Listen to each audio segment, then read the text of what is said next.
IVM.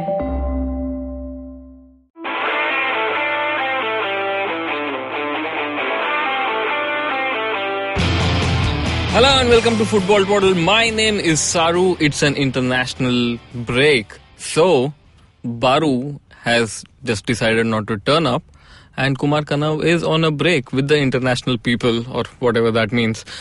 But there are international matches going on and we still had to talk about it and we still had to preview the Premier League, which is again starting this weekend. And if I'm not wrong, now it goes on till the end of May. So to discuss all of this, I have with us our good friend Azeem. Azeem, say hello. Hello. Yes. So if you guys have been listening to the podcast for a few months now, you'll know that Azeem has been quite a regular fixture helping us out. I am more regular than Kumar Kanav on the podcast.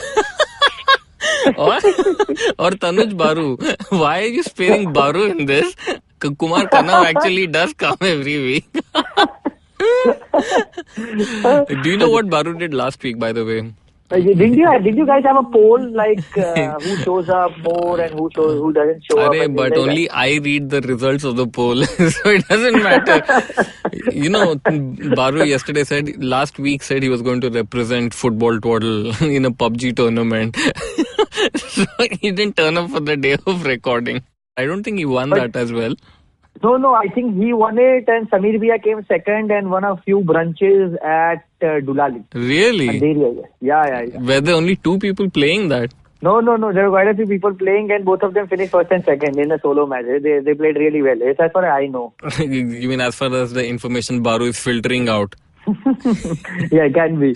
But see, PUBG, I'm better than Baru Bhaiya. So. Yes, man. That's why you're on the podcast also more than Baru Bhaiya. I don't think it's a PUBG podcast, but then I find fair enough. I don't want to get beaten by him on Friday Night Football, so I don't want to get on the bad side. So the only football game I've seen over the last, 1 week is Netherlands versus Germany. And I thought the Germans were going to lose, but somehow surprisingly they played quite a good first half to take a 2-0 lead before Memphis Depay leads the 2-2 comeback and then Germany win 3-2. De Ligt scored the first one off a Memphis Depay corner and then Depay scored the second one. Exactly. At the near post. Yeah. So what are your impressions of the game? So Germany, to give some context, Löw basically has told that Müller, Boateng and what's that guy's name? Matt Hummels. So they're not going to play for Germany anymore. He has a new look team, which is basically 3 at the back and 2 up front, which is Sané and Serge Gnabry. So, what do you think, man? You think this is again, the German resurgence has started, or is it just another blip? I think they are late to the train, to be very honest. They should have had this kind of a setup before they went for the World Cup this time. They were an abomination at the World Cup this time, and there's a reason for it. They did not trust their youth. They still went with their old guard and see what happened. But how? I think they you have to trust your old guard as well, no? Especially if the old guard won you the World Cup. True, and I see it goes both ways, and it's a very thin line to tread. Not taking Sané. Löw was criticized heavily for not taking Sané, and Sané by the English press, not by the German press. See, the Germans are very tight-lipped about their own about their own policies, about anything for that matter. That includes football as well. They're extremely close-knit. They would not want to criticize their own under any circumstance, except if they are from Turkey and all. Other than that, they wouldn't. Yeah, you mean other than Gundogan and Ozil? Yeah, true. They are one racist lot. I don't know how are we making this leap, but whatever. Let's continue. But I think it's a right step, and it's a step in the right direction. They have a lot of exciting talent coming through the ranks, and they should be getting more chances. If you had seen Sané's goal, they missed that kind of pace on the left flank. And the finish, of course, Sane is extremely good at tight finishes. He's shown it time and again in the Premier League. He just showed it at the international level as well. Yeah, so that was a decent win for Germany, a good start to 2019. Let's see if it continues for some time. Is there any other international result? Oh, England, why are they like scoring so many goals? There's this feel-good factor which does not go away. It's like pissing off now. Yes, I am so used to like England just crying about something or the other all the time, and that used to make me kind of happy. But Saru, historically speaking, as far as qualifiers are concerned, England have always done exceptionally well. That's what happens. They do exceptionally well in the qualifier, are one of the first teams in Europe to qualify either for the World Cup or the Euros for that matter. And in the end, they just fuck it up when it comes down to the business end of the tournament. Okay, they have done this in the past. They've been doing it from so long. So I don't think it comes as a surprise to me that they are doing exceptionally well as far as the qualifiers or the friendlies are concerned. But do you believe, like many people like to believe right now, that England is probably the second best team in Europe right now? Second best? Who are the best? I don't know. Let's just call it Spain. I think Belgium ranks higher than Spain, if I'm not wrong. So let's say Belgium or Spain or France probably are one of the best in Europe. So where would you rank England, the current England squad right now? Third. I would rank them third right now. Behind who? Belgium and France? Behind Belgium and France, yes. Acha. And what about our boy Hudson-Odoi? Caltech 10 is his Twitter handle. He is on song, man. And I just read a poll very recently amongst the Chelsea fan base as to who should we keep. It's a very bad poll, to be very honest, but still, who should we keep between Sarri and Hudson-Odoi? What sort of poll is this? Yeah, exactly. See, but I still ask that question of myself. And the answer was Hudson-Odoi. I would ask the same question to you. Who would you want to keep, Sarri or Hudson-Odoi, if it comes down to that? It'll never come down to that. Why will it come down to that? I'm asking you hypothetical. No, this is like the most bullshit hypothetical. Ask me between two players, I can answer. You can't ask me between a manager and a player. Okay. If it comes down between Callum Hudson-Odoi and Eden Hazard, who would you want to keep? Oh, God. I know. Hudson-Odoi. No, I think even I would go for Hudson-Odoi because he's youth, and anyways, I think Hazard is already gone. Yeah, so he's already like mentally almost checking out. So you as well just make like whatever money you can. Don't repeat a Sanchez. If you heard the recent rumor, Zidane is not as interested in Eden Hazard as much as he's interested in Raheem Sterling. He wants Sterling ahead of Hazard. They're all rumors, Azeem. None of us know anything. Why would Manchester City just give away Sterling? So it may come down It's not about them. It's not about them giving it. It's the best. It's the most successful European club coming and knocking at your doorstep. It's once in a lifetime. No.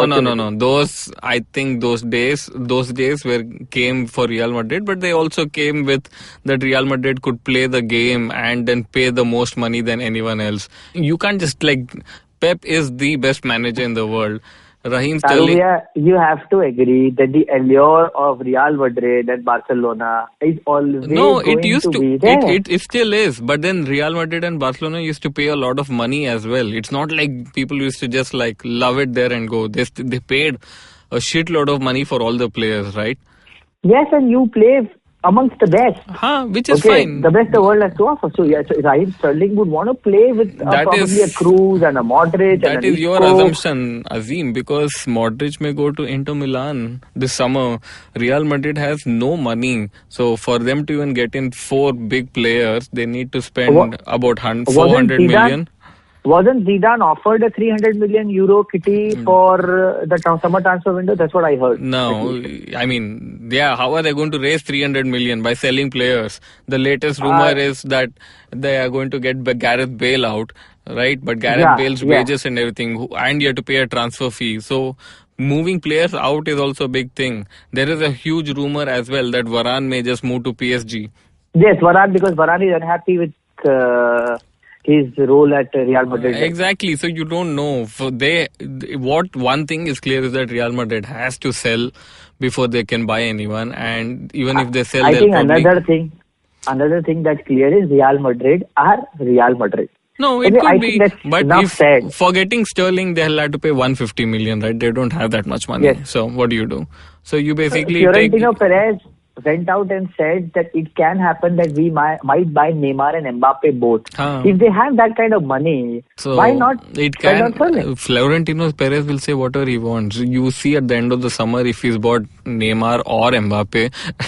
The only way Mbappe though he can't buy, but Neymar though because Neymar may want to push the deal through or whatever.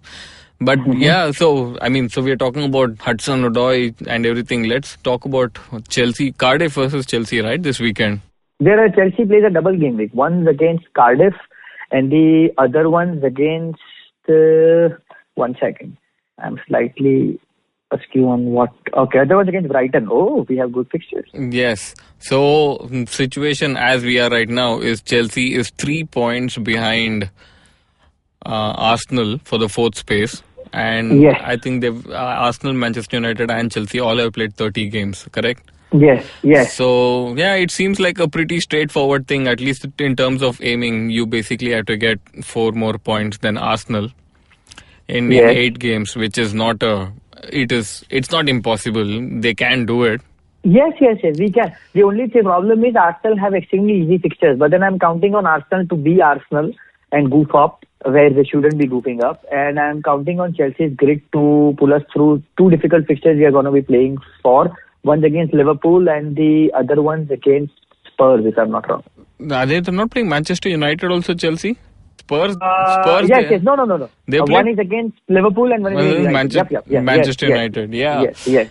Yeah, but by then Manchester United probably will be out of Champions League. They're already out of FA Cup, which was what a good game. You should listen to Gunnar. No, they beat us. I was hoping that they go ahead in the tournament, yeah. And United and City play against each other, and one of them just implodes or explodes or whatever, and there are 2-3 injuries which happen to either team.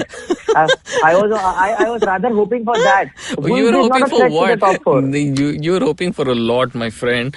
Yeah, but so Chelsea double game week. What are your expectations? I think Chelsea should basically get 6 points. 6 points. Hazard should score 7 goals. I will make him my captain, and it'll all be fun and games then.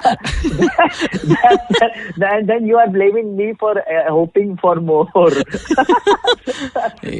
7 goals. Yeah. I wouldn't mind Hazard doing that, but I would want to see Hudson-Odoi and Ruben Loftus-Cheek start either one of these games. I don't say both.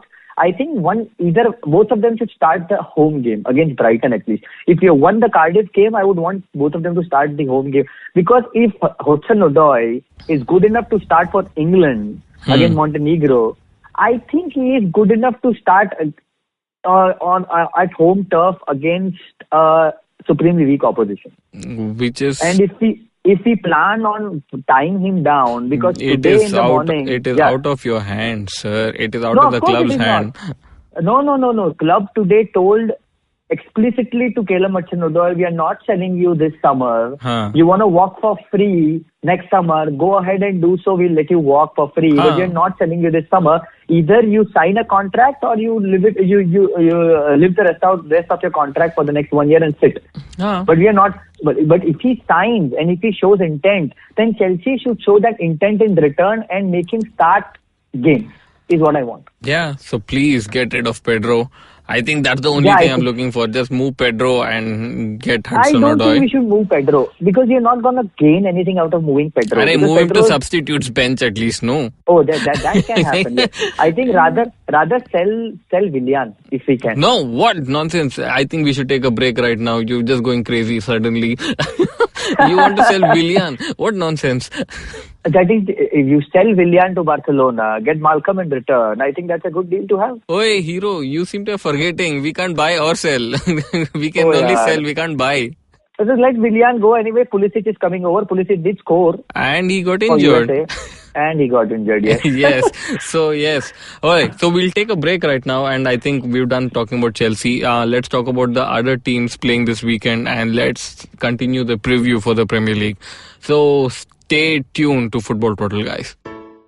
Hello, everybody. Welcome to another awesome week on the IVM Podcast Network. If you're not following us on social media, please make sure that you do. We're IVM Podcast on Twitter, Facebook, and Instagram. So if you guys haven't been checking our Instagram, you should take a look at the audiograms. We're giving you excerpts from different shows. This is available both on our stories and on our feed. Also, we put these audiograms up on Facebook and Twitter as well. So, do kind of keep an eye out for them. You kind of enjoy them, I think.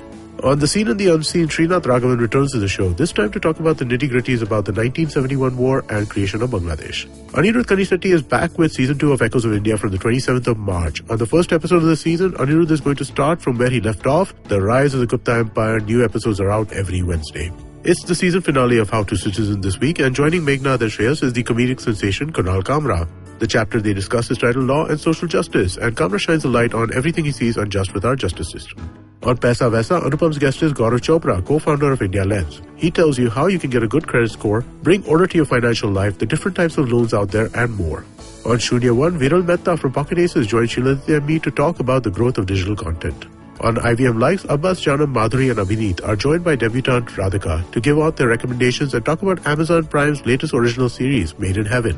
On Dating is Garbage, spoken word artist Aranya Johar is a guest, and she talks about unspoken dating rules and how to spell misogyny and chauvinism on the first date. On Geek Fruit, Jishnu and Dinkar discuss the latest sci-fi short film anthology on Netflix, Love, Death and Robots. And with that, let's continue on with your show. Welcome back to Football Total. My name is Saru and I have Azeem with us on the phone.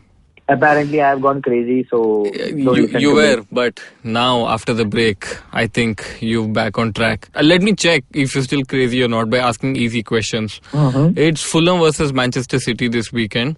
You think Fulham is going to win the game? Come on, I'm not that crazy. I hope against hope, but this is hopeless. Okay. Is Mitrovic going to score? Because I have to make a very big decision on whether to continue keeping Mitrovic in my fantasy team or it's finally time to save him. You have Mitrovic in your team since when game week 1. When you have Babel playing extremely well, if I'm not wrong. Babel was good against even Germany and almost scored twice, if not for Neuer's 2 outstanding saves. So your point being what? I like Mitrovic. My point that is being my that point. If you want a Fulham striker, it has to be Babel and not Mitrovic. Is in the Fantasy Premier League, is Babel a striker or a midfielder? Of course a striker. Who told you he's a midfielder? I don't know, yeah. I'm asking questions because the only player I care about in Fulham is Mitrovic and Seri. So why do you care about Sari? I mean, Seri, yeah, I think Seri is a really good player and any club in the future would do quite well to get him. He's actually very talented and it was actually a coup for Fulham when they got Seri in, and I think the plan by the way, I am mistaken. Rand Babel has been listed as a midfielder. I told you. Oh, God. Azeem, you are a genius. Sometimes you need to know the game. Seriously, yeah? This one just went over me. Yeah, so like that I can give you some more interesting facts about the Premier League. So here's fact number 2 for you to ponder over. Okay. So Ross Barkley, Jorginho and N'Golo Kante, alright? Who has run on a per match basis? Who has run the most kilometers in a game? On an average. Per match base? Yes. Up till now? Up till now. For the games they started and yeah. N'Golo Kante. Wrong. So Ross Barkley has run 12.44 kilometers per game. Jorginho has run 12.02 kilometers per game. N'Golo Kante has run 11.97 kilometers per game. So Ross Barkley runs more than both of these players? Yes. For the games they've started and per 90 minutes. Ross Barkley... Now it all starts making sense how Barkley managed to score in both games. for England, no. I'm talking for Chelsea. Yeah, so all that hard work of his is paying off in terms of dividends for his country. Yeah, which is not bad. So there are two people, no, like even if you see Luke Shaw, because Mourinho basically bullied him last year. Luke Shaw came back 10 days before and took Manchester United's personal trainers to Dubai for getting physically fit. And I guess that's why he's got his recall back to England team and he's doing quite well for England as well. But hasn't he taken up a knock or something in that? So now he's injured, but that is something which you expect. But in terms of physical fitness, I think Ross Barkley and Luke Shaw have done really well in the summer to like actually make an effort to be fit and play well for the season. True. But I think even Walcott worked hard. If you are discussing about England players, even Walcott worked hard in the summer and has not been injured as much for Everton as much he used to stay for Arsenal. Yeah, but who cares? So, whatever. Yeah, who cares? That's also the case. All right. So you're saying that Fulham is... how many goals is Aguero going to score? Is he going to score? See, Aguero is my captain, okay? He has to score a hat-trick in both games. So, even he has 2 games for this game week. Oh, yeah. And do you know what games he plays? He plays Fulham away and Cardiff at home. You have to get in City players if you haven't. Really? All right. Yes. So, I mean, since we are already previewing, we may as well do a little fantasy thing as well. So, double game week, when you say how many teams have 2 games this week? You will not believe, but except for, I'll tell you what teams do have a double game week, okay? Tottenham have a double game week. They play Liverpool and Crystal Palace. Brighton have a double game week. They play Southampton and Chelsea. Crystal Palace have a double game week. They play Huddersfield and Tottenham. And Spurs, Man City. No, Spurs also have a double game week, but out of that, 1 game is against a tough opposition. Just let me check this one out. Crystal Palace, you said no. I think that's the April 4th. Yes. April 4th, that's in the new stadium. Yes, both of them would be in the new stadium, so that's not the issue. 30th must be an away game or whatever, because I think the fixture list that's Liverpool. That's Liverpool away for Tottenham. Yes, for Tottenham. How many offside goals will be ruled in this game? I don't think the new stadium is state of the art, and probably they might have a decent camera. But no VAR, right? No VAR. I think it just goes past Kane, and Kane would start celebrating, and Kane would be given the goal. Have you seen the visuals of the new stadium of Tottenham? It seems like a good stadium. It looks good at least. Dude, it looks fantastic. What do you mean? I cannot praise Tottenham beyond a certain level. You can praise a building. I'm not asking you to praise the team which built the building. It's a stadium of a team. Is there anything greater than hate? I don't have the word. Abhor, probably. I don't know if hate and abhor are the same, but whatever. It looks like a fantastic stadium, and if ever we go to London, I am dragging you to that stadium to watch a match. You can do what you did at Nou Camp, wear a Ronaldo jersey and watch the game. I am wearing a Mkhitaryan or an Iwobi shirt. Yeah, I am wearing an Iwobi shirt for sure. I'm going to the Tottenham match. Yeah, so and probably I'll be sitting beside Robbie or something. Robbie. He would be there. No? Let's plan something where it's Spurs versus Arsenal and there's proper rivalry and all that. There's some bottles being thrown at each other and things like that. I like all of that. Yeah, but what part do you have to play in all of it? Have fun. Both of us are Chelsea fans. We have nothing to lose. Either team wins, we are just celebrating, right? Because as a certain friend of ours would say, we are there just for the love for the game. Exactly, yeah. So Manchester City, we have basically, they're playing easy games then, Fulham and Cardiff. And who is Liverpool playing? Tottenham, which is a tough game. And yes, that's it. They have to win. Yeah. Another interesting fixture. See, even United and Wolves have double game weeks. Okay. Really, now United play Watford at home. That's and a tough Wolves one. Away. Yeah, Watford at home and Wolves away. That's even tougher. Oh, so they have to go to Wolves and play. So there is a reasonable chance that United probably could lose both these games. Might lose both. Yes. I think they're beating Watford at home, but Wolves away is one fixture I'm keeping my eyes on at least. Oh, that's amazing. And so which is the game to look forward to for this week? It has to be Tottenham versus Liverpool. And which is the game which is like a sure shot for betting? Cardiff versus Man City versus Cardiff. Really? It is more sure shot than Fulham versus Manchester City? Of course, Cardiff versus Man City. That's the other game, and Man City is at home. So, Azeem, if I am not wrong, Huddersfield can basically be relegated this weekend, right? Yes, they can. But Huddersfield have a tough fixture as well. They are, Isn't Huddersfield already relegated? Like not no. mathematically speaking. Huh. Yeah, of So I'm course, not talking. mathematically I'm talking speaking. about mathematically speaking. I think this double game weekend is the time Huddersfield Huddersfield only play one game. That's Crystal Palace away. That's Crystal Palace. Yeah. Oh. Yeah. So I don't think they can get relegated mathematically this weekend. They can get relegated next weekend. Man, that's so sad. How is it sad? I don't know. It's been apparent from quite some time now that Huddersfield is going down. It's actually quite a surprise that they stayed up last year as well. I think Wagner did a really good job and quite underappreciated. All right, so but I'd like to mention here that if probably Huddersfield were given a little bit of a transfer budget after surviving the relegation battle last year, they might have probably at least given it a push and scrapped it out of the relegation zone. But they did not have good signings. They had a lot of injury concerns. Yeah. And all of that put together, they only had one player, Aaron Moy, and they don't have quality to stay in the Premier League. Probably that's the best for both parties here. Exactly. And I think I saw the most fun fixture of this Premier League week would be West Ham versus Everton. Oh, that's going to be one good match. Dude, that is actually quite a match to look forward to. Maza aega. Because both teams would try and fight to win this one. Because both the teams have had a pretty up and down season this time. Yeah, Everton. If you see Everton just beat us 2-0. Okay, so they did have a good high, and they would like to continue with the momentum they already have.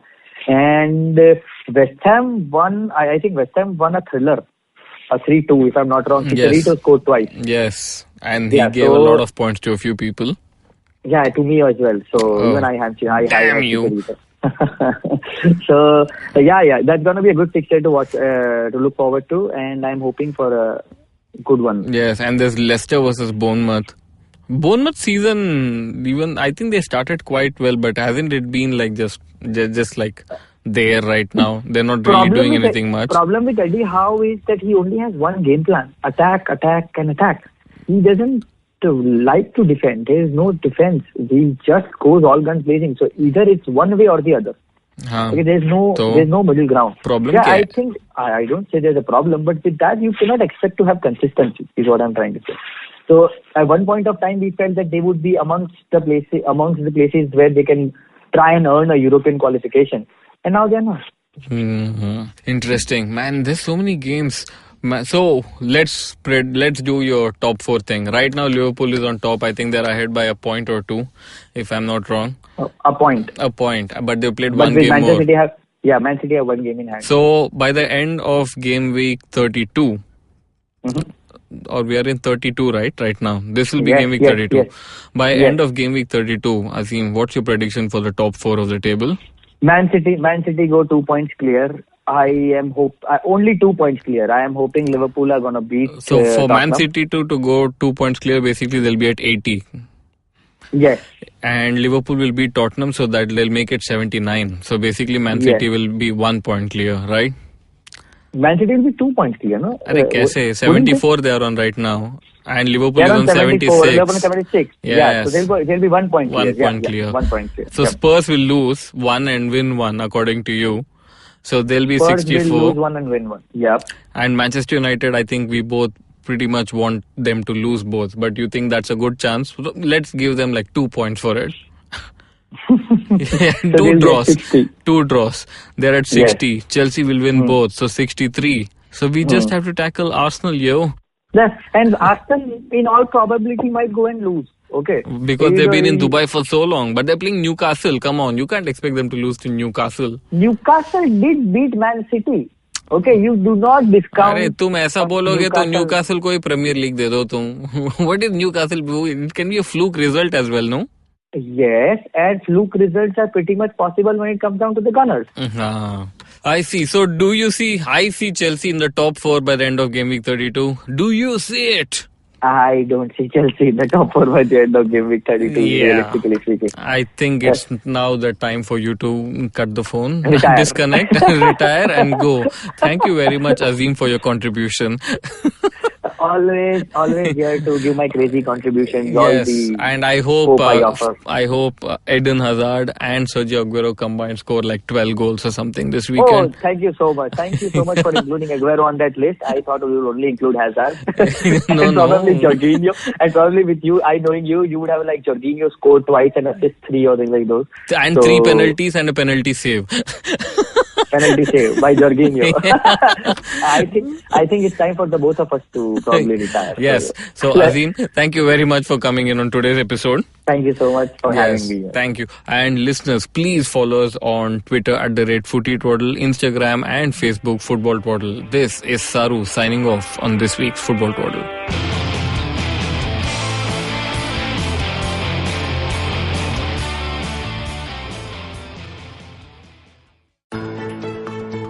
How aware do you think you are of your laws and rights?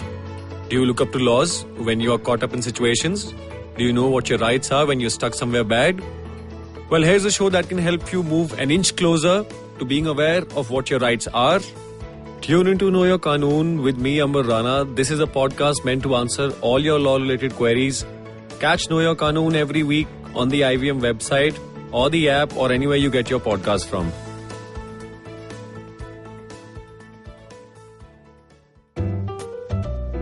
Give me a word या कोई भी line, कुछ भी हो सकता है यार. क्या कहा आपने? टोपी. Okay. Mohan Joshi hated wearing topis. He felt suffocated in them. टोपी पहनते ही उसे स्कूल की याद आती थी. Where of course he had no choice but to wear a टोपी. But जिस दिन पास आउट हुआ, उसी दिन उसने अपनी टोपी का bonfire बना दिया. And since then, he'd never worn a cap or a hat. ना कड़कती धूप में, and not even to bacho from the thandi. But from Monday 26th February, Mohan Joshi had to wear a topi all the time. Why? Because if he didn't, everyone around him knew exactly what kya soch raha tha. They knew that he was wondering how the girl in the yellow churidar would look bina kapde ke. They knew when he was calling the boss a sadela tomato. They knew everything. पर ये सब हुआ कैसे? अरे भाई, यही तो story है. और ये स्टोरी आप ही ने मुझे दिया by giving me the starting word.